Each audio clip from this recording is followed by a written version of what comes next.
देवेङ सरस्वतीङ व्यासं ततो जयमुदीरयेत् मूकं करोति वाचालं पङ्गुं लङ्घयते गिरिं यत्कृपातमहं वन्दे परमानन्दमाधवं यत्कृपातमहं वन्दे परमानन्दमाधवं।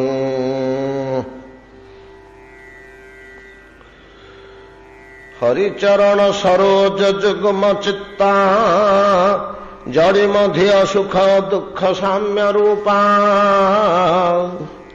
अपचिति चतुरा हरौ निजात्तो नतवच सखलु वैष्णवा प्रसिद्धा रथचरण गदाब्ज चक्र मुद्रा कृति तिलकांचित बाहुमूल मध्या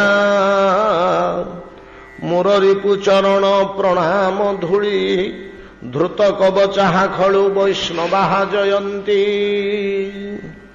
मुरजित बव घना कृष्ण गंधोत्तम तुलसी दल माल्य चंदनैर्जे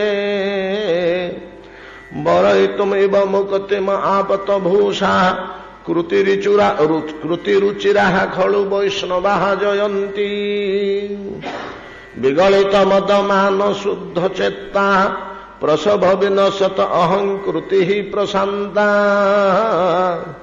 नरहरि अमरावत बंधुम इष्ट्वा क्षयित शुच खलु वैष्णवा जयंती भगवती सततं प्रभगति भाजां शुभचरितं तव लक्षणोऽभ्यधायी श्रुतिमथ अवतीर्णम आशु पुंसां हरति मलं चिर संचितं जदेत। श्रील भगवान नारद महर्षि भक्त चरित विपुल भाव वर्णना करी कहते काली आम आलोचना करे महाराज इंद्रदम्न अंतःकरण भितर भाव आसला बोधुए जे एते विस्तृत एते वर्णना करी ए चरित को आप कहीं कहते दुई चारोटी श्लोक कही मु बुझीपारि था भक्तर चरित्र कथा भक्तर आचरण कथा किंतु अतीब भाव वर्णना करी सुदीर्घ काल कहीं मानकर गुण कीर्तन करुछन्ति बोधे अंतर भाव इंद्रदम्नकर बुझीपारे नारद अंतर्जामी पुरुष निज तरफ कही बसिले हाँ महाराज यार प्रयोजनीयता अच्छी प्रसंग क्रमे कहले भगवती सततं प्रभक्ति भाजां शुभचरितं तव लक्षणोऽभ्यधायि श्रुतिपथ अवतीर्णम आशु पुंसां हरति मलं चिर संचितं जदेतत् जत एतत् चिर संचितं हृदमलं तत हरति ताहा अपहृत हुए से चिर संचित हृदय मालिन्य कलमश निर्मल है अंतःकरण परिष्कार है शुद्ध है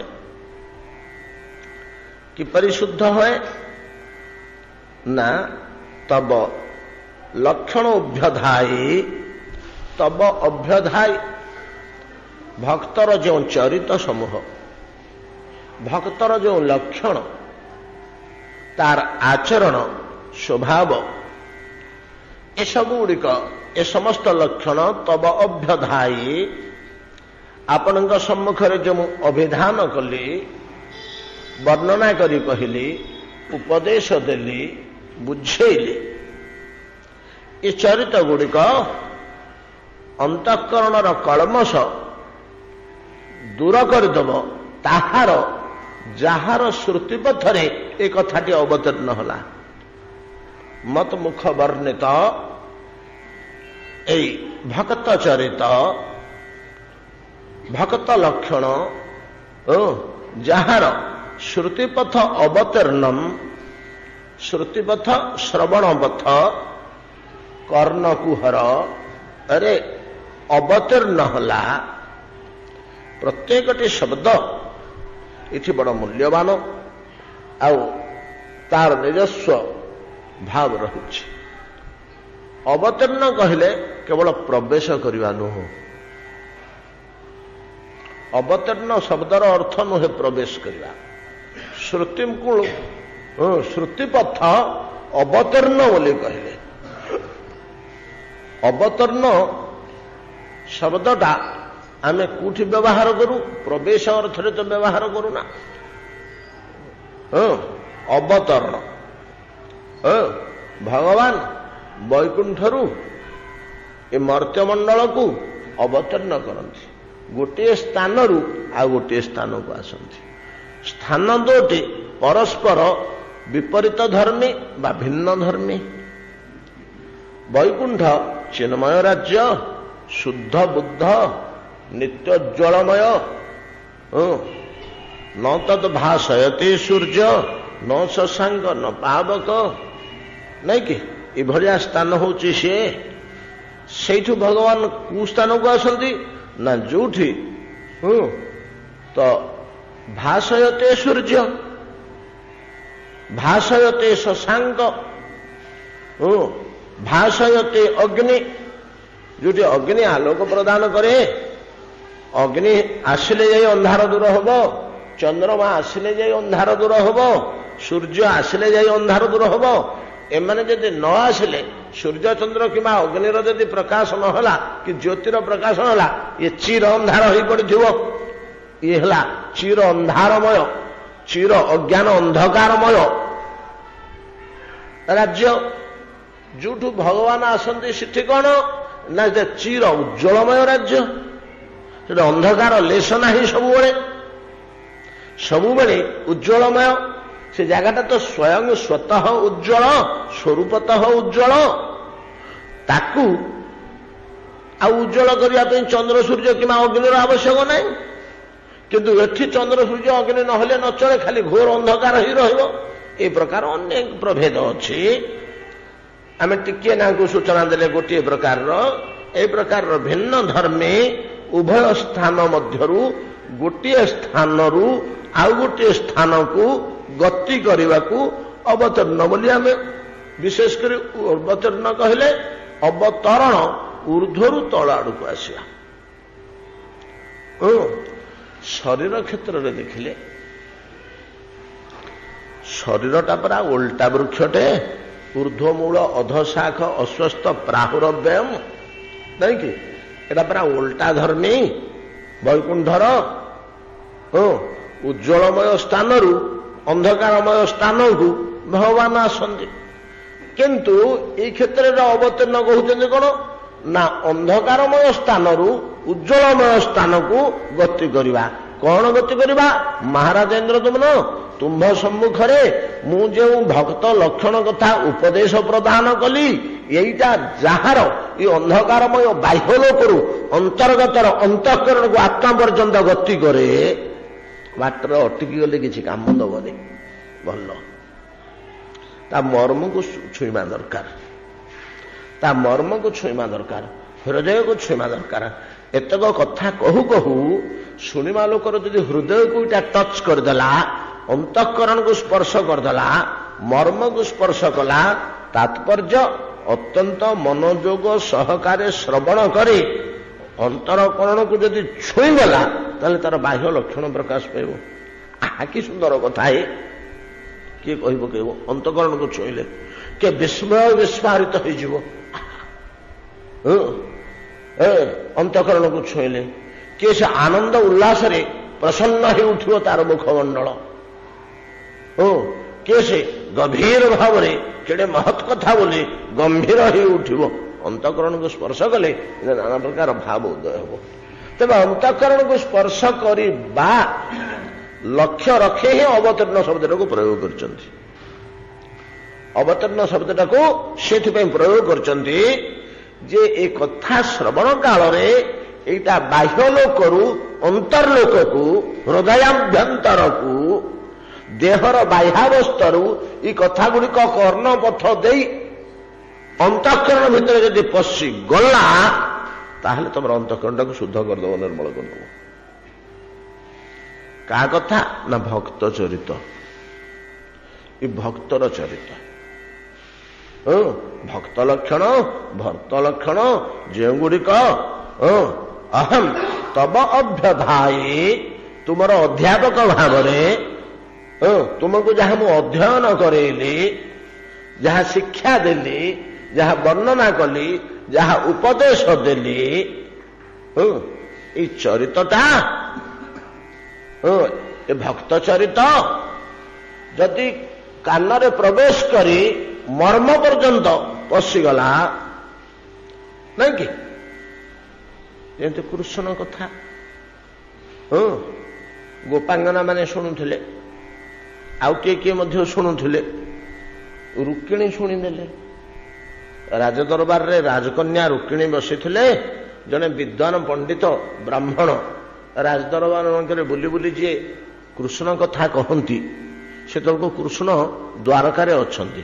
ତାଙ୍କର ଗୋପର ବିଚିତ୍ର ଲୀଳା ଗୁଡ଼ିକ, ତାଙ୍କର ମନୋହର ଅଙ୍ଗଲାବଣ୍ୟ, ତାଙ୍କର ବିଚିତ୍ର କୌତୂହଳମୟ ଲୀଳା କଳାପ, ତାଙ୍କ ବୀରତ୍ୱ ବ୍ୟଞ୍ଜକ ଅଘାପତନାବଦ୍ଧ ଇତ୍ୟାଦି ଲୀଳା ଗୁଡ଼ିକ, ଗୋପର ଲୀଳା ଗୁଡ଼ିକ ଜଣେ ବ୍ରାହ୍ମଣ ଥାନ୍ତି ପଣ୍ଡିତ ଜଣେ, ସେଇଗୁଡ଼ିକ ବର୍ଣ୍ଣନା କରି କରି ଦୁଇ ପଇସା ରୋଜଗାର କରନ୍ତି। ରାଜଦରବାର ମାନଙ୍କୁ ସବୁ ଯାଆନ୍ତି, ରାଜାମାନଙ୍କ ପାଖରେ କହନ୍ତି ଆଜ୍ଞା ଆମେ ଜଣେ କଥାକାର, ଆମେ କଥା କହିବୁ। ରାଜାମାନେ ବଡ଼ କୌତୂହଳୀ ଥାନ୍ତି, ଏମାନଙ୍କୁ ପ୍ରୋତ୍ସାହନ ଦିଅନ୍ତି। ଆଗେ ନିୟମ ଥିଲା, ତାଙ୍କର ରାଜକାର୍ଯ୍ୟ ସଭା କାର୍ଯ୍ୟ ସରିଲା, ସମସ୍ତେ ବସିବେ, କଥାକାର କିଛି କଥା କହିବେ, ସମସ୍ତେ ଘଣ୍ଟା ଅଧଘଣ୍ଟା 2 ଘଣ୍ଟା ଶୁଣିକିରି ବଡ଼ ଖୁସି ହେବେ, ତନ୍ମୟ ହେବେ। ଏବଂ ରାଜା ଯଦି ସନ୍ତୁଷ୍ଟ ହେଲେ ବିପୁଳ ପରିମାଣରେ ଦାନ ଦିଅନ୍ତି, ନହେଲେ କିଛି ପାରିଶ୍ରମିକ ଦିଅ। ହଉ ବ୍ରାହ୍ମଣ ଜଣେ ଆସିକି କହିଲେ କିଛି କଥା, ତାଙ୍କୁ 500,000 ଦେଇଦିଅ, ବିଦା କରିଦିଅ, ଲୁଗାପଟା 2 ଖଣ୍ଡ ଦିଅ। ଏଇ ବୃତ୍ତି କରୁଛନ୍ତି। ଆସି ସିଏ କହିଲେ, ଯେତେବେଳେ କହିଲେ ସଖୀମାନଙ୍କ ଆଗରେ ଯାଇକିରି ରୁକ୍ମିଣୀ କଣ କହିଲେ ଶୁଣି ଦେଇକିରି କଥା, କୃଷ୍ଣ କଥା ତ ସମସ୍ତେ ଶୁଣୁଥିଲେ। କାନେର ଭିତର ଦିଆ ମରମେ ଭେଦି ଲଗୁ, ବଡ଼ ସୁନ୍ଦର ଭାବରେ ଗୋପାଙ୍ଗନ ମାନଙ୍କର କଥା ଚଣ୍ଡୀଦାସ କରୁଛନ୍ତି। ଚଣ୍ଡୀଦାସର ଲେଖା ଯେମିତି ସରଳ, ସେମିତି ସିଦ୍ଧାନ୍ତମୟ, ମର୍ମସ୍ପର୍ଶୀ। ଚଣ୍ଡୀଦାସ ହଉ, 5ଟା ଲୋକ ତ ହଉ ରସ ପର୍ଯ୍ୟାୟର ଅଭ୍ୟନ୍ତରକୁ ପ୍ରବେଶ କରିଛନ୍ତି। ଆଉ ଚଣ୍ଡୀଦାସ, ବିଦ୍ୟାପତି, ଜୟଦେବ, ରାୟ ରାମାନନ୍ଦ, 4ଟି ରସର 4 ଜଣ ବିଚିତ୍ର ଜ୍ଞାତା।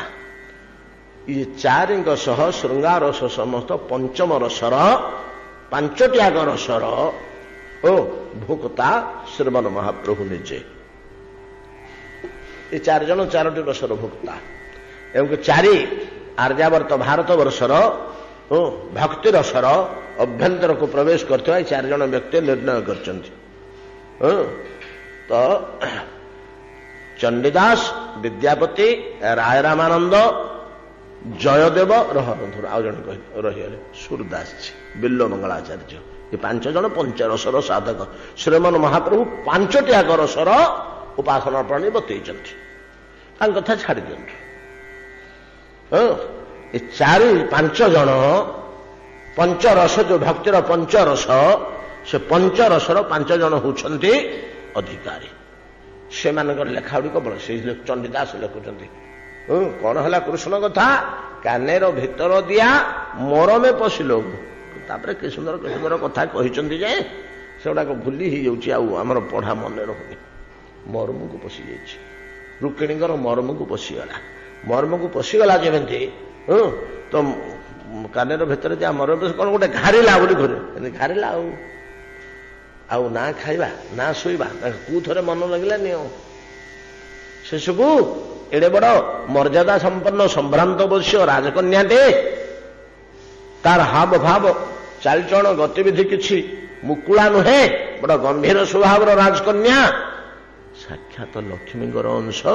ଚିଠି ଲେଖି ବସିଲେ, ମୋ ନାଥ ଭୁବନ ମୋହନ, ନାଇଁ କି ଭୁବନ ସୁନ୍ଦର, ଭୋନାଥ ଭୁବନ ସୁନ୍ଦର, ଶୁଣିଣ ରୂପ ଗୁଣ ତୋର ଲଜ୍ଜାଉ ପେକ୍ଷି ତୋ ଚରଣ ପଶିଲି ଅଭୟ ଶରଣ।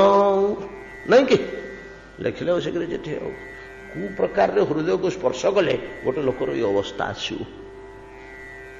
ଅବତୀର୍ଣ୍ଣ ଗୋଟିଏ ସ୍ଥାନରୁ ଆଉ ଗୋଟିଏ ସ୍ଥାନକୁ ସେ କଥା ଗତି କରିଗଲା। ଆଉ ଗୋଟିଏ ସ୍ଥାନକୁ ବାହ୍ୟ ଲୋକରୁ ଅନ୍ତର୍ଲୋକକୁ ପଶିଗଲା। ସେ କଥା ପଶି ଭିତରେ ପାଗଳାମି ସୃଷ୍ଟି କଲା। ଆଉ ମୁଁ ଯେବେ ପୂର୍ବ ଜନ୍ମ ଗତେ ତପ ଆରାଧି ନାନା ମତେ ବ୍ରାହ୍ମଣ ସାଧୁ ଗୁରୁ ସେବି କଣ ପର ହବି ଏ ଯେବେ ନିଶ୍ଚିତ ଏ ଯେବେ ମୋହର ପ୍ରମାଣ ନିଶ୍ଚୟ ଶିବ ନାରାୟଣ ଲେଖୁଛନ୍ତି ଶିଶୁ। ମୁଁ ଯଦି ପୂର୍ବ ଜନ୍ମରେ ସତ୍କର୍ମ କରିଥିବି ତେବେ ମତେ ଆସିକରି ଉଦ୍ଧାର କରି ଆପଣ ନେବେ। ଆପଣଙ୍କର ମୁଁ ଆଶ୍ରୟ ନେଲି, ମୋର ଆଉ କିଛି ଗତି ନାହିଁ। ମୋ ଭାଇ ମୋ ବାପା ଏମାନେ ଦୁର୍ଦାନ୍ତ ସ୍ୱଭାବର। ବାପା ନୁହନ୍ତି ଅବଶ୍ୟ, ସେ ଚାହୁଁଥିଲେ କୃଷ୍ଣଙ୍କ ସହ ରୁକ୍ମିଣୀଙ୍କର ବିବାହ ହଉ। ତୋ ପାଦ ପ୍ରସାଦ ମୁଁ ଯେବେ ଲଭିନ ପାରିବି ସ୍ୱଭାବେ ନିଶ୍ଚେତେ ଯିବି ପଞ୍ଚ ପ୍ରାଣ ସତ୍ୟ କହିଲି ନାରାୟଣ। ଏମନ୍ତେ ଶହେ ଜନ୍ମ ଯାଏ ପ୍ରାଣତେ ଯିବି ପଦ୍ମ ପାଏ। କେତେ ଦୁର୍ଭାବ ଜଗନ୍ନାଥ ଦାସ ଅନୁବାଦ କରୁଛନ୍ତି। ସଂସ୍କୃତରେ ୟାର ଭାବ ଆହୁରି ସୁନ୍ଦର, ଆହୁରି ହୃଦୟ ସ୍ପର୍ଶୀ, ଯାହା ବଛା ହେଇକରି ଭାଗବତରୁ ପ୍ରଭୁ ଶ୍ରୀ ଜଗନ୍ନାଥଙ୍କର ଲୀଳାରେ ଯୋଡ଼ି ହେଇଯାଇଛି। ଶ୍ରୁତ୍ୱା ଗୁଣାନ ଭୁବନ ସୁନ୍ଦର ଶୃଣ୍ୱତାନ୍ତେ ନିର୍ବିଶ୍ୟ କର୍ଣ୍ଣ ବିବରେ ହରତ୍ୱଙ୍ଗତା। ନିର୍ବିଶ୍ୟ କର୍ଣ୍ଣ ବିବର ନ ତୁ ପ୍ରବିଶ୍ୟ। ଶ୍ରୁତ୍ୱା ଗୁଣାନ ଭୁବନ ସୁନ୍ଦର ଶୃଣ୍ୱତାନ୍ତେ ନିର୍ବିଶ୍ୟ କର୍ଣ୍ଣ ବିବରେ ହରତ୍ୱଙ୍ଗତାପଂ। ଅକ୍ଷିଦୃଶା ଅଖିଳାର୍ଥ ଲାଭ ଅପତ୍ରପ ଶ୍ରୁତ୍ୱା ଚିତ୍ତ ସ୍ମରତି ଚିତ୍ତ ଅପତ୍ରପମ ମେ। ତ୍ରପା କହିଲେ ଲଜ୍ଜା, ନିର୍ଲଜ କରିଦେଲା ମତେ ଏ କଥା। ଘନଶ୍ୟାମ ଗୁଣ ମାନ ରଖିଛି କି ମୋର ଧୈର୍ଯ୍ୟ ଗୁମାନ। ଲଜ୍ଜା ଧର୍ମ ସବୁ କିଛି ତ୍ୟାଗ କରିଛନ୍ତି ବୋଲି କହୁଛନ୍ତି। କଥାର ଏମିତି ମୂଲ୍ୟ ଅଛି ଯଦି ଭିତରକୁ ବସିଲା, ଯଦି ଭିତରକୁ ବସିଲା। ମହାରାଜ ଇନ୍ଦ୍ରଦ୍ୟୁମ୍ନ ଯଦି ପଶିଗଲା ଏଇ କଥା, ଇନ୍ଦ୍ରଦ୍ୟୁମ୍ନ କହିଲେ ମହାପ୍ରଭୁ ରହନ୍ତୁ ରହନ୍ତୁ ଟିକେ, ଆଉ ବିହଳିତ ହେଇକରି ତେଣୁ କହି ପକାନ୍ତୁନି, ଆପଣ ଆତ୍ମଜ୍ଞାନ ଭୁଲିଗଲେଣି। ସିନା ଭଗବାନଙ୍କ କଥା ଏମିତି କରେ, ଆପଣ ପରା ଭକ୍ତ କଥା କହୁଛନ୍ତି। ଆପଣ ଭକ୍ତ କଥା କହୁଛନ୍ତି, ଏଟା ଭଗବାନଙ୍କ କଥା। ଯିଏ କାନ ଭିତରେ ପଶି ହୃଦୟ ଭିତରେ ମର୍ମକୁ ଘାରି ପକାଏ, ପାଗଳ କରିଦିଏ, ଧୈର୍ଯ୍ୟ ଲଜ୍ଜା ଧର୍ମ ସବୁ ଦୂର କରେଇ ଦିଏ, ନରକ ଭୟ କଳଙ୍କ ଭୟ କୁଆଡେ ଲିଭେଇ ଦିଏ, ଉନ୍ମାଦ କରେଇ ଦିଏ। ମୋର ସବୁ ଯାଉ, ମୋର ସବୁ ଯାଉ, କିଛି ମୋର ଆବଶ୍ୟକ ନାହିଁ। ରାଧାରାଣୀ କହୁଛନ୍ତି ମୁଁ ତ କଲିଣି ନିନ୍ଦା ଭୂଷଣ, ନିନ୍ଦା କଲେ ମତେ ସୁଖ ଲାଗୁଛି। କେ ଯଦି ଚାରିପଦ ମତେ ଛିଛାକରି କହିଲା ନିନ୍ଦା କରି ମତେ ସୁଖ ଲାଗୁଛି, କିନ୍ତୁ ଉଲ୍ଟା କଥା କଣ କହୁଛୁ? ନିନ୍ଦାଟା ତତେ କେମିତି ସୁଖ ଲାଗୁଛି? ନା ମୋ ଭିତରେ ଭାବ ଆସୁଛି କୃଷ୍ଣ ସହିତ ମୋର ସମ୍ବନ୍ଧ ଅଛି, ଏଇ ସେ କହିଲାଣି ମତେ ତାଚ୍ଛଲ୍ୟ କରି, ସେ ସମ୍ବନ୍ଧଟା ମୋର ଶ୍ରୁତିକି ଆସୁଛି।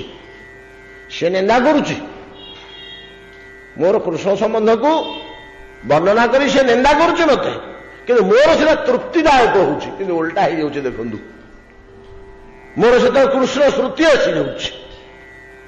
ମୋର କୃଷ୍ଣ ସମ୍ବନ୍ଧ ନିତ୍ୟ ଓ ସତ୍ୟ, ଆଉ ଏଇଟା ସମସ୍ତେ ଜାଣିଲେଣି, ଏଇଟା ସୁପ୍ରମାଣିତ କୃଷ୍ଣ ମୋର, ଏ ଭାବ ମୋର ଜାତ ହେଇଗଲାଣି।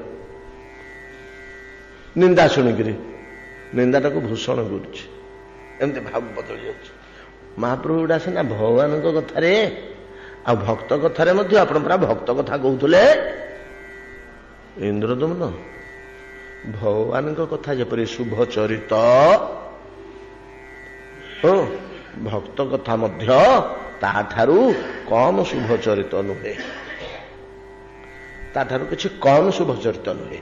ଭଗବାନଙ୍କର କଥା ଯେଉଁ କ୍ରିୟା କରେ, ଭଗବାନଙ୍କର କଥା ଯେଉଁ କ୍ରିୟା କରେ, ଭଗବାନଙ୍କ କଥା କି କ୍ରିୟା କରେ କି? ଭଗବାନଙ୍କ କଥା କେତେ ପ୍ରକାର କ୍ରିୟା କରେ। ତାଙ୍କ କଥା ଯଦି କିନ୍ତୁ ହୃଦୟ ଭିତରକୁ ପଶିବା ଦରକାର, ଦେଲେ ସେଟା ଶୋଳନା କାମ କରିବ। ଯଦି ହୃଦୟ ଭିତରକୁ ପଶିକରି ଭାବ ପରିବର୍ତ୍ତନ ନ କଲା, ଆବେଗ ଶିହରଣ ସେତିକାର ସୃଷ୍ଟି ନ କଲା, ଉନ୍ମାଦ ପାଗଳାମି ସୃଷ୍ଟି ନ କଲା, ତାହେଲେ ଭଲ କରି ଭିତରକୁ ପଶିନି। ସେ କାନରେ ବେଶୀ ମଇଳା ଫଳିଆ ରହିଛି କଣ, ସେ ଅଟକି ଯାଇଛି ବାଟରେ, ଖାଲି ଗନ୍ଧୁଟା ସିଆଡ଼କୁ ବାଜିଲେ ଟିକେ ବାଜିଛି ନା, ମୁଁ ଦ୍ରବ୍ୟ ଯାଇନି ଭିତରକୁ ବୋଲି ବୁଝିବାକୁ ହବ। ଯଦି ପଶିଗଲା ଭିତରକୁ, ଶୃଣୋତାଂ ସ୍ୱକଥଂ କୃଷ୍ଣ ଗୁରୁଣନ୍ତ ସ୍ୱଚେଷ୍ଟିତମ୍ ନାତେ ଦୀର୍ଘେନ କାଳେନ ଭଗବାନ ବିଶତେ ହୃଦି ପ୍ରବିଶ୍ୟ କର୍ଣ୍ଣରନ୍ଧ୍ରେଣ ସ୍ୱାନଂ ଭାବ ସରୋରୁହଂ ଧୂନୋତେ ସମଳମ କୃଷ୍ଣ ସଲିଳସ୍ୟ ଯଥା ଶରତ୍ ଧୌତାତ୍ୱା ପୁରୁଷ କୃଷ୍ଣ ପାଦମୂଳଂ ନ ମୁଞ୍ଚତି ପାନ୍ଥସ୍ୱ ଶରଣଂ ଯଥା ଧୌତାତ୍ୱା ପୁରୁଷ କୃଷ୍ଣ ପାଦମୂଳଂ ନ ମୁଞ୍ଚତି ପାନ୍ଥସ୍ୱ ଶରଣଂ ଯଥା। ବହୁତ ଦିନ ହେଇଗଲାଣି ଶ୍ଳୋକର ଆଲୋଚନା ହେଇନି ତ, ବରିଷ୍ଠ ଶ୍ଳୋକ ଶ୍ରୀମଦ୍ ଭାଗବତଙ୍କର। ଶୃଣୋତାଂ ସ୍ୱକଥଂ କୃଷ୍ଣ ଗୃଣନ୍ତଶ୍ଚ ସ୍ୱଚେଷ୍ଟିତମ୍। କଥା ଗୁଡାକ କାନରେ ଶୁଣିଲା ବେଳେ ଯାହା ଆଖି ଆଗରେ ନାଚି ଯାଉଛି ଲୀଳା ଗୁଡାକ, ଆଖି ବୁଝିକରି କଥା ଶୁଣୁଛି, ଯାହା ଶୁଣୁଛି ସେଟା ରୂପାୟିତ ହେଇଯାଉଛି କଳ୍ପନାରେ, ତା ଭିତରକୁ ଭଗବାନ ତା କାନ ବାଟ ଦେଇ ପଳାନ୍ତି। କଥା ସାଥିରେ ଭଗବାନ ପ୍ରବେଶ କରିଯାଆନ୍ତି। ନିଜ କଥା ସାଥିରେ ନିଜେ ଭଗବାନ ତାର କର୍ଣ୍ଣ ପ୍ରବିଶ୍ୟ କର୍ଣ୍ଣରନ୍ଧ୍ରେଣ କୋଉଠିକି ଯାଆନ୍ତି ନା, ତାର ହୃଦୟ ପଦ୍ମକୁ ପଳାନ୍ତି, ହୃତ୍ପିଣ୍ଡକୁ, ହୃତ୍ପିଣ୍ଡ ଭିତରକୁ ପଳାନ୍ତି। ପ୍ରବିଶ୍ୟ କର୍ଣ୍ଣରନ୍ଧ୍ରେଣ ସ୍ୱାନଂ ଭାବ ସରୋରୁହଂ, ପଦ୍ମ ହୃଦୟ ପଦ୍ମ ଯେ ହୃତ୍ପିଣ୍ଡ, ତା ଭିତରେ ପଶି ଯାଆନ୍ତି। ତା ଭିତରୁ ଯାଇକରି କଣ କରନ୍ତି ନା, ନିଜ ହାତରେ କଳମସ ଗୁଡାକ ସଫା କରନ୍ତି। ଶୃଣ ପ୍ରବିଶ୍ୟ କର୍ଣ୍ଣରନ୍ଧ୍ରେଣ ସ୍ୱାନଂ ଭାବ ସରୋରୁହଂ ଧୂନୋତି ସମଳମ୍। ସମଳ କହିଲେ ମଇଳା, ଧୂନୋତି କହିଲେ ଧୋଇ ଦିଅନ୍ତି, ସଫା କରିଦିଅନ୍ତି। ଧୂନୋତି ସମଳମ୍ କୃଷ୍ଣ, କିଭଳିଆ ସଫା କରନ୍ତି ହଉ ନା, ସଲିଳସ୍ୟ ଯଥା ଶରତ୍। ୟାର ତ ବହୁତ ଅର୍ଥ ଅଛି। ସଲିଳସ୍ୟ ଯଥା ଶରତ୍, ସଲିଳସ୍ୟ ଯଥା ଶରତ୍। ଶରତ୍ କାଳ ଆସିଲେ ପାଣି ଯେମିତି ସଫା ହେଇଯାଏ, ବର୍ଷା ଦିନେ ନଈ ପୋଖରୀର ପାଣି ଗୁଡା ଗୋଳିଆ ହେଇକରି ଥାଏ, ଯେମିତି ଶରତ କାଳ ଆସିବ ଆପେ ଆପେ ଯେମିତି ସଫା ହେଇଯାଏ, ଯେ ଆଉ ମଇଳା ହୁଏନି। ବର୍ଷେ କାଳ ତା ଭିତରେ ପିଲାମାନେ ନାଚନ୍ତି, କୁଦନ୍ତି, ଡିଅନ୍ତି, ଖରାଦିନେ କେତେ ଉତ୍ପାତ ହୁଅନ୍ତି, ଗୋରୁ ମଇଁଷି ପଶୁ ପଶିଯାନ୍ତି, ଆଉ ପାଣି ମଇଳା ହବନି। ଫେର ବାକି ବର୍ଷା କାଳ ଆସିଲେ ମଇଳା ହବ ସିନା, ଆଉ ମଇଳା ହବନି। ଥରେ ସଫା ହେଇଗଲେ ଶରତ କାଳରେ ବର୍ଷ ତମାମ ଜଳ ସଫା ରହିଲା। ଭଗବାନଙ୍କ କଥା ଶୁଣିକରି ହୃଦୟ ଥରୁଟିଏ ସଫା ହେଲେ ଆଉ ମଇଳା ପୁରେଇଲେ ମଧ୍ୟ ତା ଭିତରେ ପଶିବାର ସମ୍ଭାବନା ନାହିଁ। ଆଜ୍ଞା ଦେଖନ୍ତୁ କେମିତି ଶକ୍ତିଶାଳୀ ଜିନିଷ ଭାଗବତ କହୁଛନ୍ତି। ଥରେ ସଫା ହେଇଗଲେ ଏଭଳିଆ ସଫା ସେ ହେଲା ଯେ ଆଉ ମଇଳା କଲେ ମଧ୍ୟ, ଆପଣ ଆଉ କୁକର୍ମ କଲେ ମଧ୍ୟ ସେଇଟା ଆଉ ଅନ୍ତଃକରଣରେ କାଳନା ହେଇକି ରହିବନି। କଥା ଶ୍ରବଣରେ ହୃଦୟ ସଫା ହେଇଛି। ଆଉ ତପସ୍ୟା ଦାନ ଯଜ୍ଞରେ ଯଦି ହୃଦୟ ସଫା କରିଛନ୍ତି, ମଇଳା ମିଶିଗଲେ ଆଉ ଥରେ ଗନ୍ଧ ହେଇଯିବ ସେ ପାଣି, ହୃଦୟ ଆଉ ଥରେ ମଳିନ ହେଇଯିବ। କିନ୍ତୁ କଥା ଶ୍ରବଣରେ ଯଦି ସଫା ହେଇଛି, ତାକୁ ଆଉ କେତେ ମଇଳା ଫିଙ୍ଗିଲେ ମଧ୍ୟ ସେ ମଇଳା ହବନି। କିନ୍ତୁ ଏଟା ଭଗବାନଙ୍କ କଥା, ଭକ୍ତ କଥା ନୁହେଁ। शास्त्र एटा कहते बहुत जगार कि भगवान कथा संबंध कहते नारद मुनि कहू कहू से भगवान कथार महिमाटा को भक्त कथार आनी जोड़ी देले भगवान को कहा जाए उत्तम श्लोक पुण्य श्लोक नहीं कि उत्तम श्लोक सुभद्र श्रव नहीं उत्तम श्लोक भगवान को उत्तम श्लोक कहा जाए जहांकर चरितर श्लोक समूह श्रवण द्वारा जीवर जीवन उत्तम ऊर्ध्व को उठी जाए ऊर्ध्वमुखी होए उन्नत मानर होए चित्त शुद्धि ही जाए हृदय निर्मल हो जाए जहांग श्लोक श्रवण से होचंदी उत्तम श्लोक जहांग कथा श्रवण पुण्य बढ़ी जाए से होचंदी पुण्य श्लोक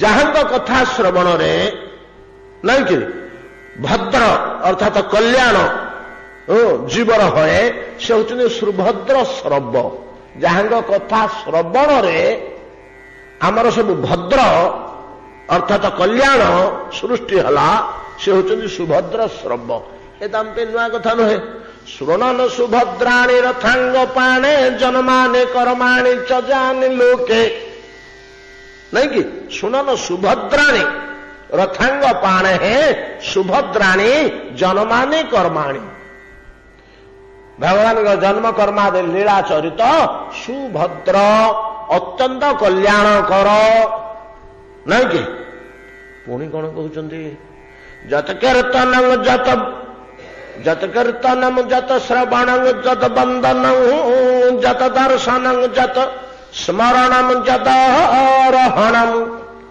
लोकस्य कण कलमसं तस्मै सुभद्र श्रवसे नमो नमः लोकस्य सद्य विधुनोति कलमसम जत श्रवणम जत कीर्तनम जत बंदनम जत दर्शनम जदीक्षणम दर्शनम जदीक्षणम माने जत ईक्षण ईक्षण कहले दर्शन जांगे दर्शन मात्रे जत कीर्तनम जत श्रवणम जदीक्षणम जत बंदनम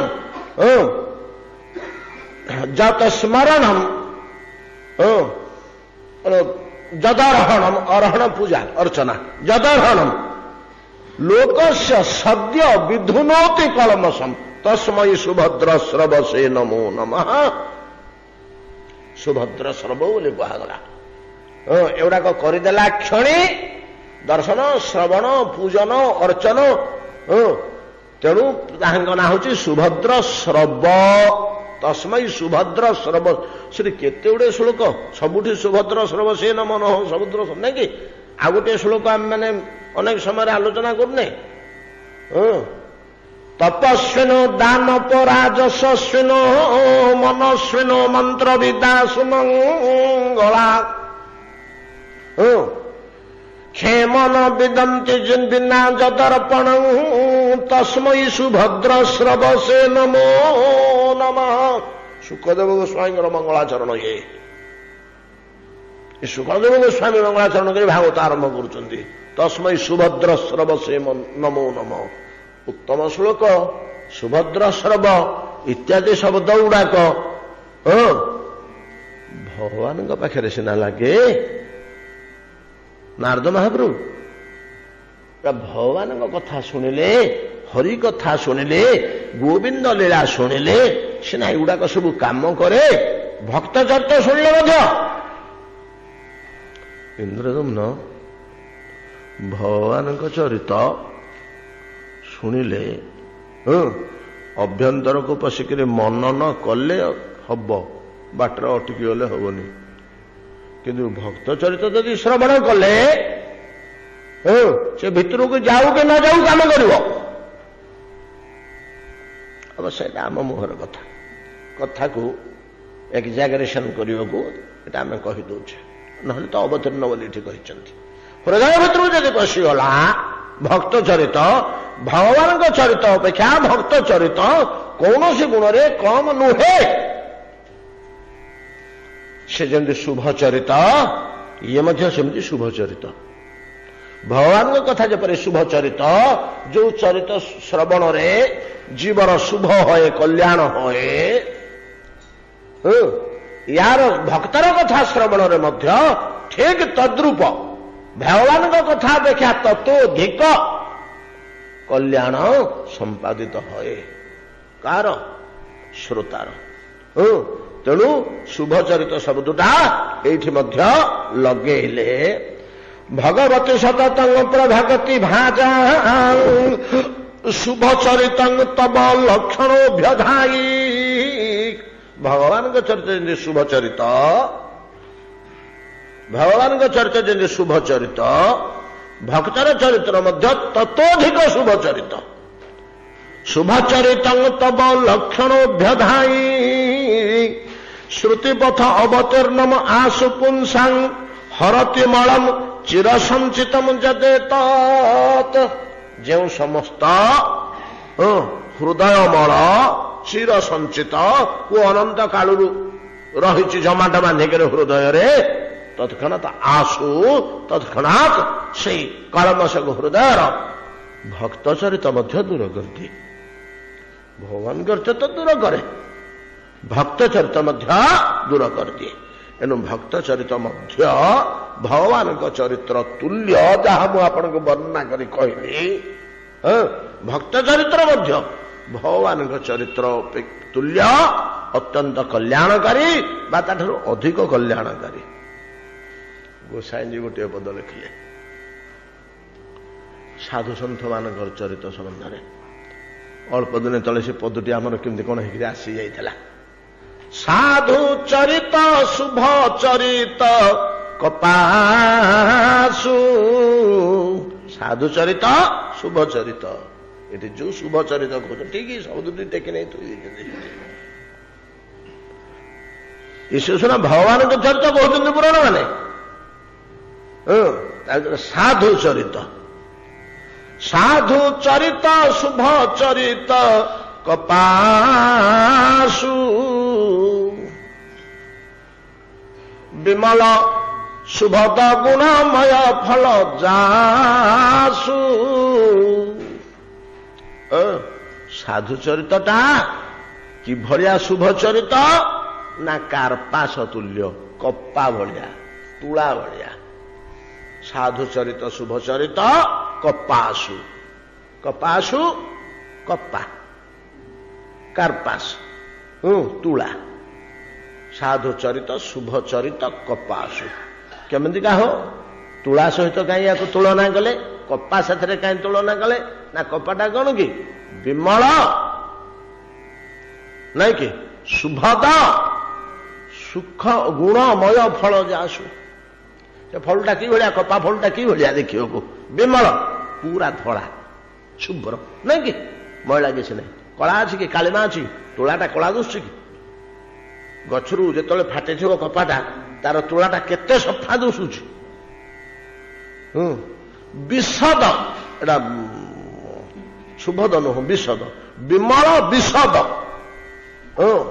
गुणमय गुणमय सकल गुणर आधार एठी गुणमय कपासटा कि गुणमय तुलाटा को आम देखी दो छोटिया छोटिया छोटिया छोटिया गुण माने छोटिया छोटिया सुत्या लोम भाया सब छोड़ा काठी ना तुलाटा कौन कपाटा कौन कि एत लंबा बाहर होगी ता भर गोटे ना गुड़े गुड़े आम सूता करुचे अरटे काटिकी भिणी दबा ताकू छोटा आखि बाड़ भाया छोटिया छोटिया छोटिया छोटिया एकाठी रही ना गुण को गुण कहुए गुणमय विमल विशद विशद शुभ्र विमल निर्मल विशद शुभ्र धड़ा गुणमय फल जासु कहीं हो भक्त चरित्रटा एमती कहीं है भगवान के चरित्र सीना हवा कथा नहीं नहीं नहीं नहीं भगवान के चरित्र एते सफा नुह एते गुणमय नुह एते उपकारी नुह भक्त चरित्रटा जितकी कहीं ना तार कारण अच्छे ना तार कारण अच्छे भक्त चरित्र भलिया कल्याणकारी भगवान को चरित्र नुहे भगवान के चरित्र विपुल वर्णना करा सब ठीक क्या भाँ अति अल्प शुभ चरित्र भक्त चरित्र कथा कहुच किंतु भक्त चरित हृदय को सफा कर भक्ति लाभ कराइबारे भगवान चरित अपेक्षा कम शक्तिशाली नुहे बरं अधिक शक्तिशाली। कहीं नारद कहले कहीं शुण तुलसीदास कहीदेवी तुलसीदास कहीदे कहीं भक्त चरित्रटा भगवान चरित्र ठारू अधिक शक्तिशाली। जो दुख सही पर छिद्र दुरावा वंदनीय जही जग जसु पावा। भगवान निजे दुख सही परर दुख दूर करते नहीं। भगवान निजे दुख सही करी परर दुख दूर करते नहीं। भक्त निजे दुख सही परर दुख दूर करे। ये भक्त चरित भगवान चरित अपेक्षा अधिक शक्तिशाली। वंदनीय देहि जगत सपाओ भगवान अपेक्षा अधिक वंदनीय। भक्त भगवान अपेक्षा अधिक वंदनीय। कहीं ना जपरी कर्पास कपास तुला निजे दुख सहीकरी परर छिद्र ढांकुची घोड़ौची लज्जा निवारण करुची निजे कम कष्ट सहनी भिणी है पिंजी है सूतारे परिणत है वस्त्र परिणत है आउ गोटे फटा लुगा को सिले कला छिद्र दूर कला किंबा मनुष्यर लज्जा निवारण कला धोती गामछा रूप जो दुख सही पर छिद्र दूर आवा हेले परर छिद्र दूर करने पर छिद्र दूर आवार दुईटा अर्थ हो पारे। आउ गोटे लुगा फाटी जाइला चिरी जाइला ताकू सिलाई करी हला सूतारे किंबा पर छिद्र दूर आवा आम समस्त लज्जा निवारण करुच्छे तुला आउ लज्जा निवारण करने आमर ताकू कम कष्ट करने हुए बहुत कष्ट से पाई बहुत कष्ट पाई भिणी होती पिंजी होती अरटरे घांटी होती गुड़े होती तंतरे लटपट होती नाना कष्ट पाई कलबल कराई तेज जाए से वस्त्र परिणत होकर अन्यर जपरी छिद्र दूर करुचे। जो दुख सही पर छिद्र दुरावा वंदनीय जही जग जस पावा। तेणु भगवान अपेक्षा अधिक जशशील भगवान अपेक्षा अधिक वंदनीय उता चरित मध्य शुभ चरित। भगवान चरित केवल शुभ चरित नुहे भक्त चरित मध्य शुभ चरित। भगवान चरित केवल हृदय कलमश दूर करे ना नहीं कि धौतात्मा पुरुष कृष्ण पाद मूलक नमुंचति त्यक्त सर्व परिग्रह पांथ स्व शरणम यथा। शरण कहले आश्रय स्थल ठीक से भाया भक्त चरित मध्य कम शक्तिशाली नुहे भगवान कथा किसी कम कथा नुहे बरम दरकार पड़े अधिक कथा कहीं ना भक्तटा भगवान अपेक्षा अधिक वंदनीय। केमिति हो शास्त्र कहले भगवान को मुहरे कहले अन्य मुनि ऋषिकी कहले अलगा भगवान निजे कहले ता मूल्य अलगा नहीं कि जमती गीतारे कहते भगवान अष्टादश तत्व अन्यान्य कथा सब कहले कहले परिशेष कहले कौन जो ऋषि माने सब ऋषि भेर बहुधा गीतम छंद भेर विविध पुतक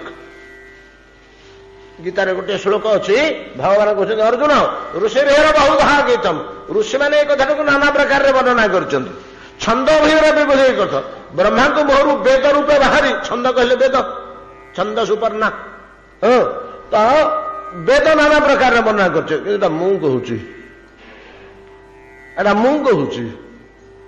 मोठू शुणिकी ऋषि कहूना कि वेदरू पढ़िकी ऋषि कहूना ऋषि भेर बहुधा गीतम छंद हो विविध पृथक ब्रह्मसूत्र पदेश्चैव हेतु मत भेर विनिश्चित एटा मो कथा ठीक तद्रूप भगवान मुहरे ही ई कथा कहले शास्त्र शास्त्र कहले आम कहले लोक मानवे न मानवे कहले एटा प्रक्षिप्त किए पूरे भितर पर तेणु भगवान मुहरे कहते कौन मदभगतु पूजाभ्यधिका सर्वभूतेषु मनमति जो व्यक्ति समस्त जीवक भितर मते देखिपारे ये भक्तर पूजा मो पूजा अपेक्षा अधिक फलप्रद।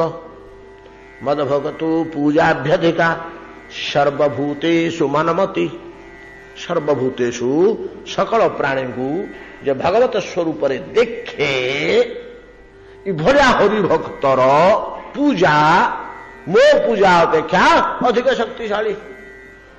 मद भगत पूजाभ्यधिका भक्तर पूजा भगवान को पूजा अपेक्षा अधिक। भगत भगवान को अपेक्षा अधिक वंदनीय। भगत भगवान को अपेक्षा अधिक दोषशाली। भक्तर चरित भगवान को चरित अधिका अपेक्षा अधिक फलप्रद। श्रीमद भागवत शुणा को बसीगले ऋषि मैंने नैमिषारण्य 1000 वर्षिया जाग चली मस 1.5 मास ऋषि मैंने बस हविषान्न सरला होम कार्य सरला दिन 2टा-2.5टा बेलू तृतीय प्रहर रे मुनि ऋषि मैंने हविषान्न कले। हविषान्न पाई सारा किसी समय तो यज्ञ आउ थे तार दिन सकालू जाकि राति 4टारू यज्ञ कार्य आरंभ हम दिन 3टा-4टा बेले सरुची से दिन कार्य सरीगला।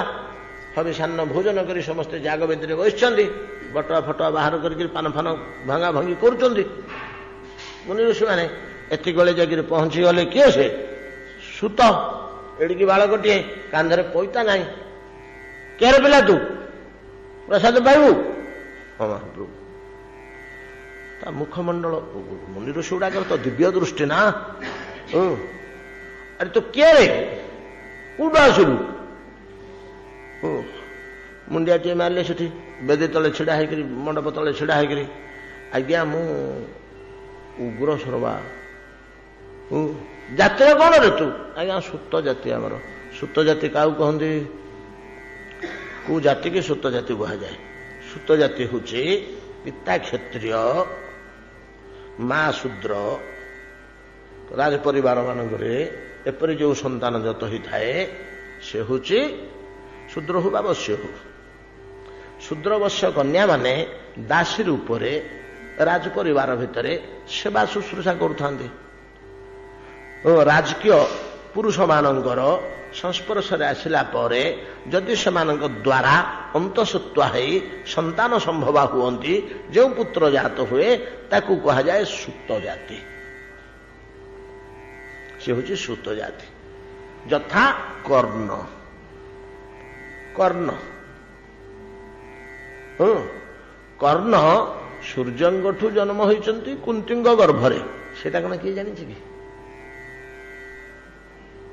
कुंती तो देखिले माला परीक्षा करने दुर्वासा माला देते ये मालाटे रखिता जो पुरुष को स्मरण करू से पुरुष तो निकटर उपनीत हम तोर बसीभूत है। ये से तौक 7-8 वर्षर पिला तो ये कौन कले बस देखिले सूर्यमंडल कहले तो सब बड़ देवता मंत्र जप करते जानते नहीं सब कथा।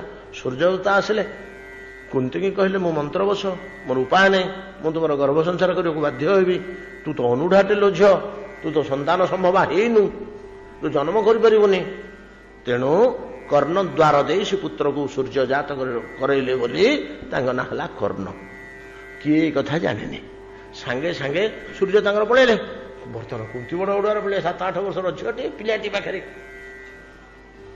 कौन कहे क्या कहे कौटू आणलु बोली पचारे लोके कौन कहे गोटे पुड़िया बांधिकी देखिए नईरे भसई आहे गोविंद रक्षा कर मो पिला को तुम पाखे समर्पण करदे जड़े विष्णु तुम चरण में समर्पण करदे से भासी भासी जाऊँच अधीरथ गाधौंट अधीरथ सुतकूल जन्म या सारथी कार धृतराष्ट्र महान विद्वान विदुर से शास्त्रज्ञ आगे साधु लोक गुड़ा था ना जाति कौन अच्छे स्नान कर मंजू से भाषी अच्छी फिटेले कि सुंदर पिलाटे संतान नथिले से नहीं लालन पालन कले भविष्य से गोटे तेजान शिशु है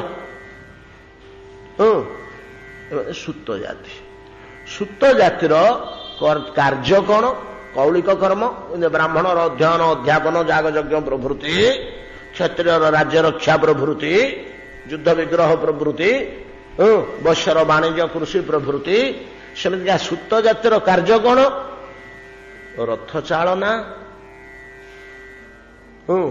ଅଶ୍ୱବିଦ୍ୟା, ଅଶ୍ୱ ପାଳନ, ଅଶ୍ୱ ଚିକିତ୍ସା ଏବଂ ବାର୍ତ୍ତାବହ, ଖବର ଦିଆନିଆ କରିବା।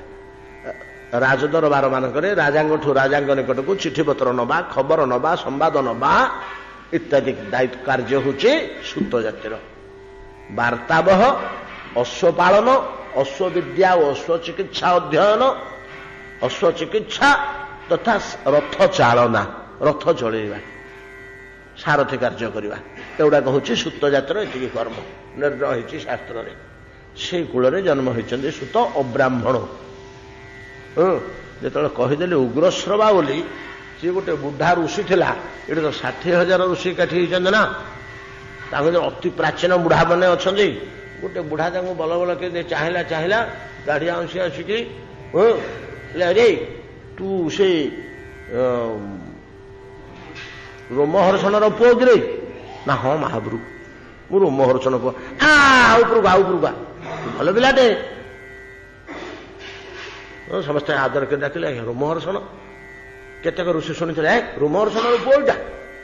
ହଇରେ ତତେ ତ ବଡ଼ ଠାକୁରେ ବଳରାମ ଆଶୀର୍ବାଦ କରିଦେଇଛନ୍ତି ସବୁ ପୁରାଣ ତୁ ଗର୍ଭରେ। ହଁ ଆଜ୍ଞା ଆପଣମାନଙ୍କର କୃପା। ଭଲ ହେଲା ଆଉ।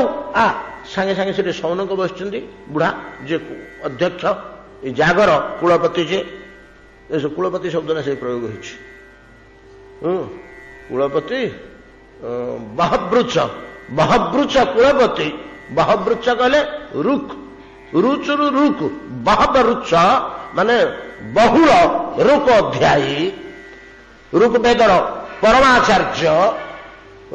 ନାଟା କଣନ୍ତି? ସୌନକ, କୁଳବୃଦ୍ଧ ସୌନକ। ଏ ସୌନକ ହେଉଛନ୍ତି ଭୃଗୁ ବଂଶରେ ଜାତ, ପରଶୁରାମଙ୍କ ବଂଶରେ ଋଗ୍ବେଦାଧ୍ୟାୟୀ। ସେ ବସିଛନ୍ତି। ତା ଅଧ୍ୟକ୍ଷ କହିଲେ, ଆଜ୍ଞା ଗୋଟେ ଭଲ ସୁବିଧା ଜୁଟିଲା। ନା କ'ଣ? ନାଇଁ ପିଲାଟି ଆସିଛନ୍ତି। ମୁଣ୍ଡିଆ ମାରିଲେ ସୁତ। ପିଲାଟାକୁ ବଡ଼ ଠାକୁରେ କୃପା କରିଛନ୍ତି, ୟା ପେଟରେ ସବୁ ପୁରାଣ ଅଛି। ଭଲ ହେଲା। ଯଜ୍ଞର ଦିଟା ବାହୁ, ଯଜ୍ଞ ପୁରୁଷର ବାହୁ ଦିଟା ହେଲା, ଗୋଟେ ଅନ୍ନଦାନ, ଗୋଟେ ହରିକଥା। ଏ ଯୋଡ଼ିକ ନଥିଲେ ବାହୁ ଶୂନ୍ୟ ପୁରୁଷ। ଗୋଟେ ମଣିଷର ହାତ ଯୋଡ଼ାକ ନଥିଲେ ତାର ଯୋଉ ଅବସ୍ଥା, ଆମର ଏଠି ହରିକଥା ହଉନଥିଲା। କହିଲେ ସୁତ, ଆଉ ତମେ ବସ, ତମେ ଆମକୁ ପୁରାଣ କହିବ। ନା ହଁ ଆଜ୍ଞା କହିବି।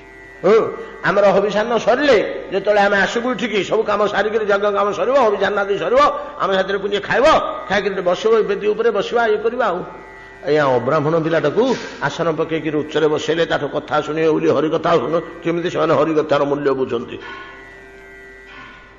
ହରିକଥା ପାଇଁ ବ୍ରାହ୍ମଣ ଅବ୍ରାହ୍ମଣ ନାହିଁ, କେତେବେଳେ ଅଭିମାନ କରିବେନି। ଗୋସାଇଁଜୀ ରାମଚରିତମାନସରେ ଯଦି ଲେଖି ଦେଇଛନ୍ତି ପଦେ, ଶାସ୍ତ୍ର ଦେଇଦେଲେ ଅଧିକାର। କିନ୍ତୁ ଗୋସାଇଁଜୀଙ୍କର ସେଟା ଲେଖିବାର ଲକ୍ଷ୍ୟ ଅଲଗା, ଉଦ୍ଦେଶ୍ୟ ଅଲଗା। ସେ କେମିତି ପ୍ରବଚନରେ ତାକୁ ଭିନ୍ନ ଢଙ୍ଗରେ କହିଦିଅନ୍ତି। ସେଟା କେତେବେଳେ ଆଲୋଚନା କରିବା, ବର୍ତ୍ତମାନ ଆମର ଆବଶ୍ୟକ ନାହିଁ। ଉଚ୍ଚ ଆସନରେ ତାକୁ ବସେଇଲେ, ସମସ୍ତେ ତଳେ ବସିଲେ, ତାକୁ ଆସନରେ ବସେଇକିରି ଆଜ୍ଞା ସୁତ ଡରିଗଲେ। ବୁଢା ଋଷି ଗୁଡାକ ବେଦ ବେଦାନ୍ତରେ ପାଚିକିରି ଅଛନ୍ତି, ମୁଁ ଆଙ୍କୁ କ'ଣ କହିବି? ଡରିଲେ ପିଲା ଲୋକ। କ'ଣ କହିବି? ସେ ଗୋଟେ କୌଶଳ କଲେ। ମହାପ୍ରଭୁ ମାନେ ଆପଣ ଗୋଟେ ପ୍ରଶ୍ନ ପଚାରୁନାହାନ୍ତି, ନିଜ ଆଡୁ କ'ଣ କହିବେ? ଆମକୁ କିଛି କହିପାରିଲେନି, ସାହସ ହେଲାନି। ଆପଣ କ'ଣ ପଚାରୁନାହାନ୍ତି? ପଚାରିଲେ ମୁଁ ଜାଣିଥିଲେ କହିବି। ଋଷିମାନେ ଜାଣି ପକେଇଲେ ପିଲାଟା ସାହସ କରୁନି କହିବା ପାଇଁ। ଗୋଟେ କ'ଣ ପ୍ରଶ୍ନଟେ ପଚାରିଦେଲେ, ସେ ପ୍ରଶ୍ନଟାର ଉତ୍ତର ଯାହା ପୁରାଣ ମାନଙ୍କରେ ଅଛି ତାହେଲେ ଗାଇବ। ଧୀରେ ଧୀରେ ଖୋଲିଗଲା ସେ ଦ୍ୱାରା, ଆଉ ତାର ସେ ଜାଣିକି କହିବ। ଆଉ ପ୍ରଥମେ ଆରମ୍ଭ କରିପାରୁନି, ଭୟ କରୁଛି। ଆଉ କ'ଣ ଆଜ୍ଞା ପଚାରୁ କଲେ 6ଟା ପ୍ରଶ୍ନ ପଚାରିଦେଲେ ଏକା ବେଳକେ 6 ଜଣ ଋଷି।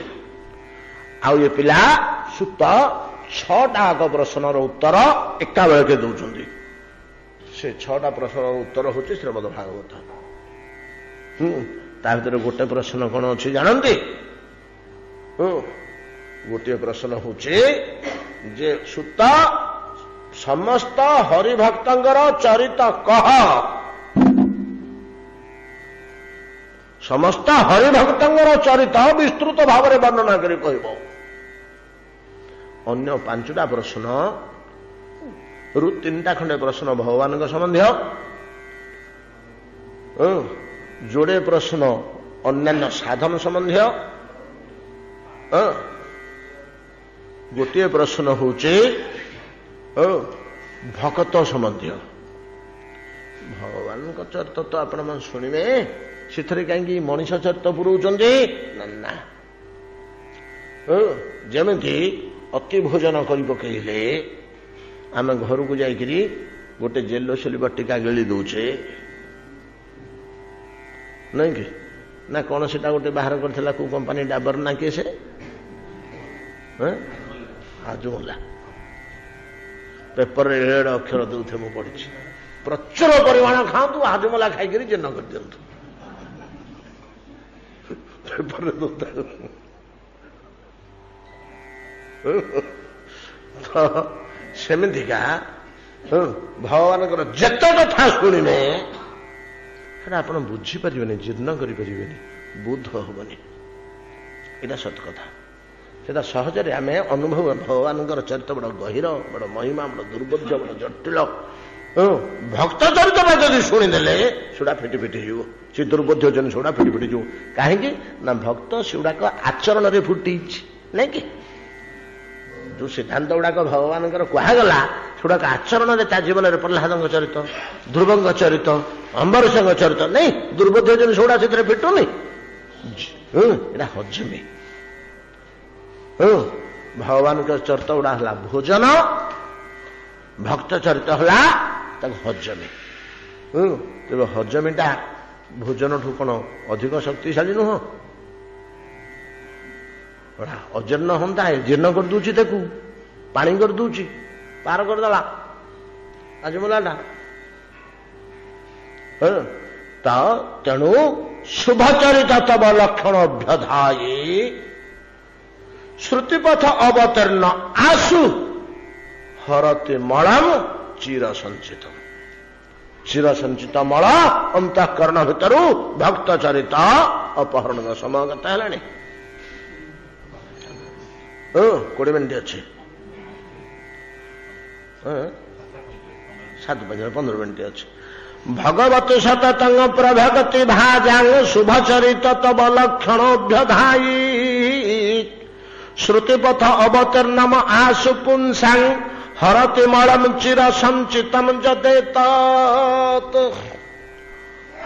तेबे भगवान कथा ठारू भक्त कथा अधिक शक्तिशाली कहीं आ गोटे लक्षण ये दौरान आ गोटे लक्षण ये दौरान जे भक्त चरित भागवत चरित अपेक्षा अधिक मोहनीय क्यों दृष्टि विभिन्न स्थान आम वर्तमान चिंता कर देखिले जे भगवान चरित्र सुभद्राणी नहीं कि से सुभद्र स्रव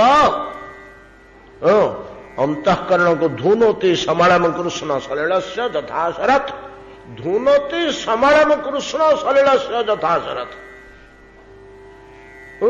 हृदय को सफा कर दिए कलम सौड़ा को दूर कर दिए भगवान चरित्र श्रवण कान शुणिला क्षणे अंतःकरण को शुद्ध निर्मल कर दिए जन्म जन्मांतर कलम कालीमा गुड़ाक धोई चित्त शुद्धि संपादन करे चित्त शुद्धि ही गला किंतु भक्त चरित्र कौन करे ना चित्त शुद्धि कला बाद से हृदय रे भक्ति जात करे 2टा कार्य करे गोटे मेसीन गला जे से खाली माटी की हाणी हाणी हाणी गुंड करी पाउडर कर सफा सुतरा कर देकर पड़ी आसला आ गोटे मेसीन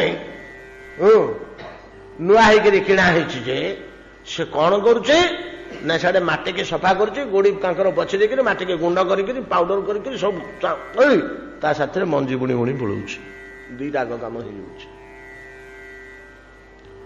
हो ଗୋଟିଏ ମେସିନ୍ ଥିଲା, ଖାଲି ସେ ମାଟିକି ଗୁଣ୍ଡ କରି ପକଉଥିଲା, ଗୋଡି କାଙ୍କର ଖପରା ବାଛିକି ସଫା କରିଦଉଥିଲା, ମାଟିଟାକୁ ଠିକ କରିଦଉଥିଲା, କ୍ଷେତ୍ର ପ୍ରସ୍ତୁତି କରୁଥିଲା। କିନ୍ତୁ ଆଉ ଗୋଟିଏ ମେସିନ୍ ବର୍ତ୍ତମାନ ବାହାରିଛି, କ୍ଷେତ୍ର ପ୍ରସ୍ତୁତି ସହ ବୀଜ ବପନ ଦିଟାକ କାମ ସେ ମେସିନ୍ ହେଇଯାଉଛି। ଦି ବସ୍ତା ଧାନ ତାର ଗୋଟେ ଜାଗାରେ ଲଦା ହେଇଗଲା, ମେସିନ୍ ଷ୍ଟାର୍ଟ କରି ଛାଡ଼ିଦେଲେ, ତ ଭୂମିକି କର୍ଷଣ କରିକି ସଫା କରୁଛି, ମାଟିକି ପ୍ରସ୍ତୁତ କରୁଛି, ତା ପଛରେ ମଞ୍ଜି ମଧ୍ୟ ବୁଣି ହେଇଯାଉଛି। ଦିଟାକ କାର୍ଯ୍ୟ କରୁଛି।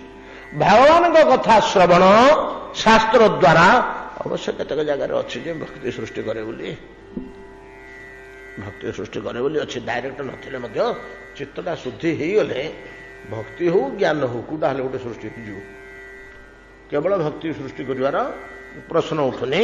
ଚିତ୍ତ ଶୁଦ୍ଧି ହେଲେ ଜ୍ଞାନ ବି ହେଇଯାଇପାରେ, ଭକ୍ତି ବି ହେଇଯାଇପାରେ। ବରଂ ନାଇଁ, ସିଦ୍ଧାନ୍ତ ଠିକ ଅଛି, ଆମେ ଏମିତି ଚିନ୍ତା କଲେ ହେବନି। ଚିତ୍ତ ଶୁଦ୍ଧ ହେଲେ ଖାଲି ଜ୍ଞାନ ଉତ୍ପନ୍ନ ହବ। କିଏ ଗୋଟେ ଭକ୍ତି ଦେଲେ ଯାଇ ଭକ୍ତି ହବ। ବୀଜ ନାହିଁ, ଭକ୍ତିର ବୀଜ ବୁଣି ହବନି, କିନ୍ତୁ ଜ୍ଞାନ ବୀଜ ହେଇଯିବ, ଜ୍ଞାନ ବୀଜ ହେଇଯିବ। ଚିତ୍ତ ଶୋଧନ ହେଇଗଲେ ତଦା ଆଦିତ୍ୟ ବଚ ଜ୍ଞାନଂ ପ୍ରକାଶୟତେ ତତ୍ପର ଶ୍ରଦ୍ଧାବାନ ଲଭତେ ଜ୍ଞାନ ତତ୍ପର ସଂଯତି ଇନ୍ଦ୍ରିୟ। ତା ପୂର୍ବ ଶ୍ଲୋକଟା ଏଇଟା କଣ କହିଲେ? ତଥା ତଦା ଆଦିତ୍ୟ ବଚ ଜ୍ଞାନଂ ପ୍ରକାଶୟତେ ତତ୍ପର। ସୂର୍ଯ୍ୟ ଉଦୟ ହେଲା ଭଳିଆ ଜ୍ଞାନ ଉଦୟ ହେଇଯିବ ଚିତ୍ତ ଶୁଦ୍ଧି ହେଇଗଲେ। କିନ୍ତୁ ଚିତ୍ତ ଶୁଦ୍ଧି ହେଲା ପରେ କିଏ ଜଣେ ଯଦି ଭକ୍ତି ଟିକେ ଦେଲା ତେବେ ଭକ୍ତି ହବ। ଯେମିତି ଗୋଟେ ଦୀପ ଜଳନ୍ତା ଦୀପଟା ଲଗେଇଲେ ଯାଇକି ଲିଭା ଦୀପଟା ଜଳୁଛି, ନହେଲେ ଆପେ ଆପେ ଜଳି ପାରିବନି। ସେମିତି ଜ୍ଞାନ କିଏ ଦବା ଦରକାର ନାହିଁ, ଜ୍ଞାନଟା ଆପେ ଉତ୍ପନ୍ନ ହବ। କିନ୍ତୁ ଭକ୍ତି କିଏ ଜଣେ ଦବାକୁ ହବ। ଜ୍ଞାନ ଉତ୍ପନ୍ନ ହେଇଯିବ ଚିତ୍ତ ଶୁଦ୍ଧି ହେଲେ, ଭକ୍ତି ଉତ୍ପନ୍ନ ହବନି ଆପେ ଆପେ। ଭକ୍ତିଟା ଅପେକ୍ଷା କରେ, କେହି ଦବା ପାଇଁ କି ଭକ୍ତି ଅପେକ୍ଷା କରେ। ଭକ୍ତି ସ୍ୱତନ୍ତ୍ର सकल सुख खाने बिनु सतसंग न पावहि प्राणी। गोसाई जी राम को मुहर कथा, राम गीतार वाक्यटा अच्छे। अयोध्यावासी जो राम शिक्षा दौरान ये जो द्वितीय मेसिनटा भक्त चरित ये भूमि कर्षण करने संगे संगे क्षेत्र प्रस्तुति सह भक्ति बीज बपन करी पलै जाए। अतएव महाराज इंद्रद्युम्न शुण शुण तुम निकटरे मुझे तब अभ्यधायी शुभ चरित लक्षण भक्त लक्षण रूपक शुभ चरित तुम आगे अभिधान कली तद्वारा चिर संचित मलम हरती तासह भगवती सततंग प्रभागति भाजा। आउ कौन हुए ना भगवती भगवान पाद पद्मरे सतत अक्षय भाव सतत अक्षय भाव प्रभागति भाजा। कि श्लोक कि वाक्य प्रयोग कर कौन केते अर्थ करवा केते व्याख्या करवा। सतत सतत कहले आपण रामचरित मानस बेसी पाइबे। रामचरित मानस केते जगार कहुई केते जगार कहुई जे अविरल भगति बोले गोटे शब्द अच्छे। अविरल भगति केवला भक्ति केवला भक्ति बोलिक गोटे अच्छे, अविरल भक्ति बोलिक गोटे अच्छे। मोर चौपाई गुड़ाक मन होनी आसी पहुंचब। अविरल भगति देहु भगवान। अविरल भक्ति अर्थात अखंड भक्ति।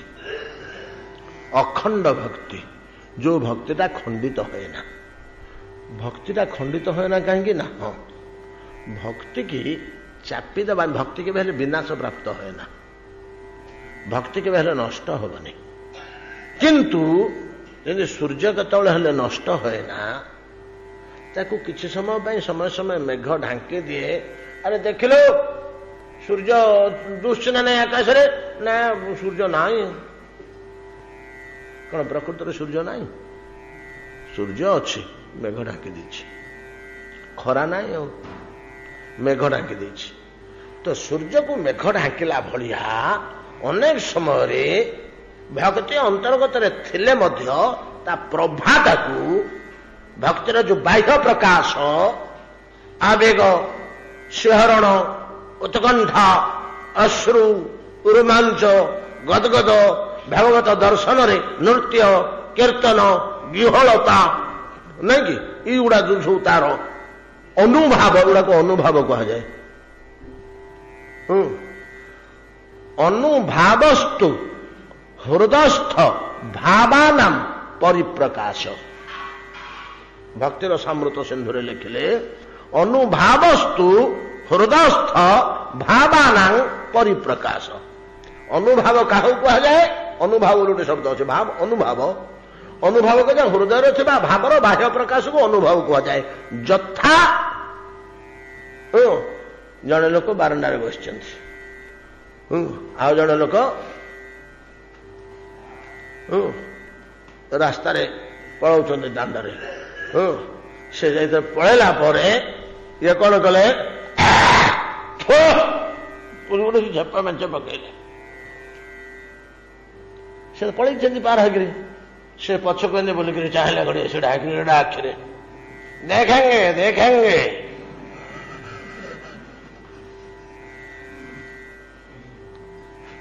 दी जन भीतर शत्रुता अच्छी नहीं कि या हृदय प्रति कुत्सित भाव तात्सल्य भाव घृणा भाव तार परिप्रकाश है नहीं कि जो शुणिक जो क्रोध भाव किसी उपाय नहीं कि कह अरे तू तो दंडे जाऊँ बोली मुझे छेप पकईबी मोर कला खंकार आसला मत थंडा हो 4 दिन किसी उपाय नहीं कुआटे न्याय हिसाब कर पकड़ा से जो क्रोधर प्रकाश उग्र दृष्टिपात कौन दांडे चलू से बस बोली आम आखि बुझिक जीवु से भी कहू एवं कहूँ भितर भावर बाह्य प्रकाश को अनुभाव कह जाए। अनुभावस्तु हृदयस्थ भावान परिप्रकाश एटा बेसी घटे श्रृंगार नाना अनंत रास्ता देकरी अंतःकरण भितर जिते श्रृंगार भाव रस्य भाव आसी जाए से परस्पर नाना प्रकार गुड़ा हाव भाव लीला कटाक्ष कह जाए। तार अनेक अंग अच्छे अनुभव अनेक गुड़ा अंग अच्छे कथा भाषा ठू आरंभ करी नाना प्रकार अच्छे गुड़ा अनुभव कह जाए। जो अनुभव आम आड़े पलि आसिले हाँ सेमती हृदय भक्ति रहिले तार अनुभाव बाहर प्रकाश पाइब से अनुभावटा चापी ही जाऊ प्रकाश पाए ना केतेबेले ना जेतेबेले भक्ति रूपक सूर्य को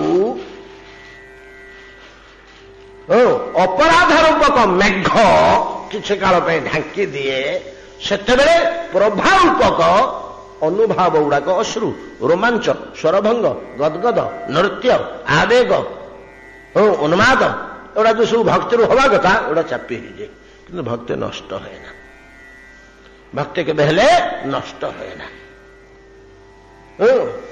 तो ए नष्ट न हवा तो ये जो नष्ट के बहले न है ना इमती गोटे भक्ति अच्छी जे इमती गोटे सूर्य अच्छी जे ताको मेघ ढांकी पारुनी मेघ तो ना मेघ आसुनी मेघ आसुनी मेघ थिले सीना ढांकिब के वर्षा 4 मास सीना मेघ ढांकिब आ खरा दिन कोटी मेघ अच्छे ना शीत दिन मेघ अच्छे सूर्य को ढांकिब मेघ तो ना तेणु अविरल भगति ताकू कहा जाए जोटा अपराधक रूपक मेघ द्वारा ढांकी होए ना। भक्त भगवान को मागुच प्रभु मत भाया भक्ति दिंतु अप्रतिहता भक्ति अविरल भगति जोटा अपराध द्वारा मध्य आच्छन्न हबनी अर्थात तार अपराध घटबनी विभु कृपारे अपराध मध्य किसी क्षति कर भक्तिरा सब जाजल्यमान ही तार प्रकाश पाथो एतादृश जो भक्ति अविरल भक्ति सततम शब्दर यहाँ तात्पर्य तो भगवती भगवान ठारे सततम प्रतिहत न होथुबा ढांकी न होउथिबा नित्य अनुभाव प्रकाश करुवा आवेग आनंद उत्साह उद्दीपना प्रेम प्रीति सुख संदोह हृदय उत्पन्न करुवा भक्ति तार लाभ होए हो इंद्रदुम्न महाराज आज्ञा कार ना भक्त लक्षण रूपक शुभ चरित श्रवण कले हृदय सफा होगा संगे संगे भक्तिर मध्य जात हो जाए खाली भक्ति नुह आज्ञा ये कुछ प्रभक्ति भाजाम आउ बेल नहीं आज प्रभक्ति शब्दटा को जदि आम आउ टे खोलिया आसंता खाली देखा ये आज कथा विश्राम करूँ।